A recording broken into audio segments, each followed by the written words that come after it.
Hola, ¿qué tal? Mi nombre es Juan Marcos Bejarano Gutiérrez, soy el rabino y el instructor por este curso. Si no han tenido la oportunidad de leer mi biografía, déjenme empezar primero con una disculpa porque el español no es mi idioma preferida. Ah, Aunque sí platico un poco con mi esposa, la mera verdad es que el inglés es mi idioma preferida. Para empezar en breve, nada más déjenme decir que completé una maestría en estudios judíos en un instituto judío que se llamaba el Siegel College of Judaic Studies, basado en Cleveland. Y después continué mis estudios en el Spertus Institute of Jewish Studies en Chicago y completé un doctorado en estudios judíos. Y cuando estaba estudiando en el Spertus Institute, el Instituto Spertus, me recomendó un programa un rabino, Rabino Sherwin, que se llamaba el Seminario Americano por el Estudio del Judaísmo Contemporáneo. Y abajo de ese programa había dos programas. Había uno para Hazanut, para ser un cantor, para ser un Hazán, y el otro era para estudiar halajá, etcétera, para ser un rabino. Y recibí smicha abajo de Yeshivat Mesilat Yesharim, al mismo tiempo que estaba estudiando en el Spertus Institute. Pero lo que hago cada día es que soy ingeniero, porque también estudié una carrera de ingeniería. Y es lo que hago para proveer por mi familia. Y lo he hecho desde que salí de la universidad, cuando estaba joven. Y en este momento trabajo por una empresa que es una empresa japonesa. Y en 2012 me enviaron a Tokio para entrenamiento. Y para los que trabajaban conmigo, mis colegas, era algo como una aventura, ¿no? Que iban a ir a otro país, estaban muy contentos. Para mí era más problemático. Problemático porque había la cuestión de cuándo iba a regresar. El entrenamiento empezaba el lunes y normalmente acababan los viernes y se esperaba que la persona viajara en el sábado, en Shabbat. Era el primer problema. El segundo problema es que había la preocupación para mí acerca de kashrut, de las leyes de kosher, de qué iba a comer. Y también había otras cosas. En el viernes era típico para los japoneses invitar a todos los que vinieron a estudiar, para invitarlos a una cena en el viernes a la noche. Entonces yo obviamente tenía la celebración del Shabbat que hacer. Había otro problema. Y también había mi preocupación porque los japoneses querían llevar gente a, vamos a decir, lugares nocturnos que no son apropiados, de acuerdo a halajá. Entonces pedí que me dieran cierto permiso, por decir, para cambiar ciertas cosas y fueron muy generosos en ese sentido. Los japoneses con que trabajo siempre han estado un poco confundidos porque saben que soy rabino, que tengo muchos estudios judíos, pero nunca han entendido exactamente qué quiere decir eso. Para ellos soy un tipo de sacerdote, vamos a decir. Y pues más bien, como no son gente muy religiosa, pues los he dejado pensar así porque no tienen el sentido de que es un rabino.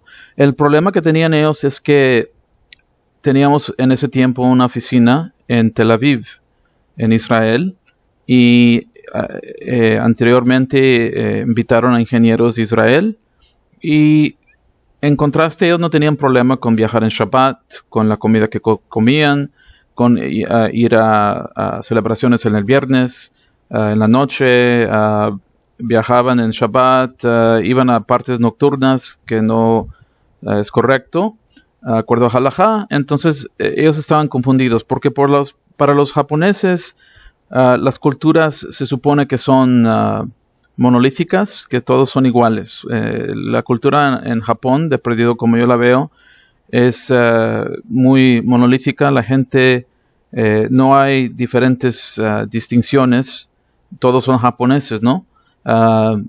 Comen cierta comida, se quedan en un trabajo por toda la vida, ciertas cosas culturales que no se deben de hacer y todos los hacen, pero ellos veían a los israelíes y preguntaban ¿Qué quiere decir ser judío? ¿Es hablar hebreo? ¿Es ser ciudadano del Estado de Israel, de Medinat Israel? ¿Qué es? ¿Por qué hay diferencia entre yo y entre ellos? Y para ellos era cultura, idioma, religión. ¿Cuál era la respuesta para la pregunta ¿quién es judío? Entonces empecé a pensar de eso porque esas preguntas, especialmente en Estados Unidos, no sé de América Latina, pero en Estados Unidos se preguntan mucho porque en la comunidad judía de Estados Unidos es muy grande. Hay más depende cómo uno cuente, de 6, vamos a decir 6 millones de judíos. Hay unos que dicen que son 5, hay unos que dicen que son 8, depende cómo cuenta una persona. Pero en cual caso es una comunidad muy grande que es el mismo tamaño o posiblemente un poco menos, o a lo mejor un poco más de lo que se encuentra en el Estado de Israel. Y hay mucha variación en la comunidad judía. Y entre los ortodoxos, entre el movimiento conservador, entre el movimiento reformista, reconstruccionista, hay otros grupos también.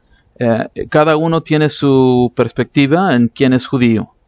Entonces me hizo pensar cómo se puede describir este hecho, cómo se puede describir una persona que no tiene entendimiento, porque hay gente, judíos o sean cristianos o gente que no son religiosas, que tienen su manera de pensar ellos mismos y no necesariamente está conforme a halajá o a la experiencia judía sobre los siglos.